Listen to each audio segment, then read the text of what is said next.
Physics वाला के IPO का अलॉटमेंट 14 नवंबर 2025 को अंतिम रूप दिया गया था। यह इशू मंगलवार 11 नवंबर को खुला और गुरुवार 13 नवंबर को बंद हुआ, जिसका प्राइस बैंड 103 रुपए से 109 रुपए प्रति शेयर है। आईपीओ में 3100 करोड़ रुपए का नया निर्गम और सह संस्थापकों और प्रमोटरों अलक पांडे और प्रतीक महेश्वरी ने 380 करोड़ रुपए का ऑफर फॉर सेल शामिल है। कुल मिलाकर प्रमोटरों के पास वर्तमान में कंपनी की 80% से अधिक हिस्सेदारी है, जो आईपीओ के बाद घटकर 72% रह जाएगी।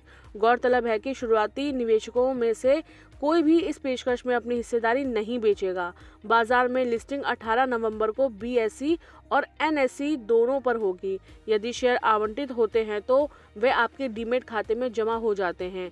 अपनी डीपी पोर्टल में लॉगिन करें और लिस्टिंग के एक दिन पहले या लिस्टिंग के दिन होल्डिंग की जांच करें।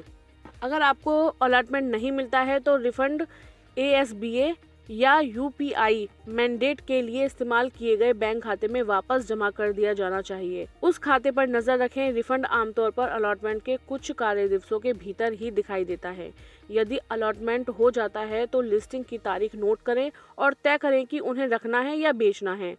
अल्पकालिक ट्रेडों के लिए यदि कोई लॉक इन नियम हो तो उसकी जांच करें। यदि आवंटित नहीं हुआ है तो रिफंड की प्रतीक्षा करें। बाजार पर्यवेक्षकों के अनुसार फिजिक्स वाला लिमिटेड के गैर सूचीबद्ध शेयर वर्तमान में ग्रे मार्केट में 115 रुपए प्रति शेयर का कारोबार कर रहे हैं, जो कि 109 रुपए के ऊपरी आईपीओ मूल्य से 5% से अधिक है, जो कमजोर लिस्टिंग का संकेत देता है। जीएमपी बाजार की धारणाओं पर आधारित है और बदलता रहता है। ग्रे मार्केट प्रीमियम निवेशकों की निर्गम मूल्य से अधिक भुगतान करने की तत्परता को दिखाता है। वैश्विक निवेश फर्म थिंक इन्वेस्टमेंट ने फिजिक्स वाला में 136 करोड़ रुपए से अधिक का निवेश किया है।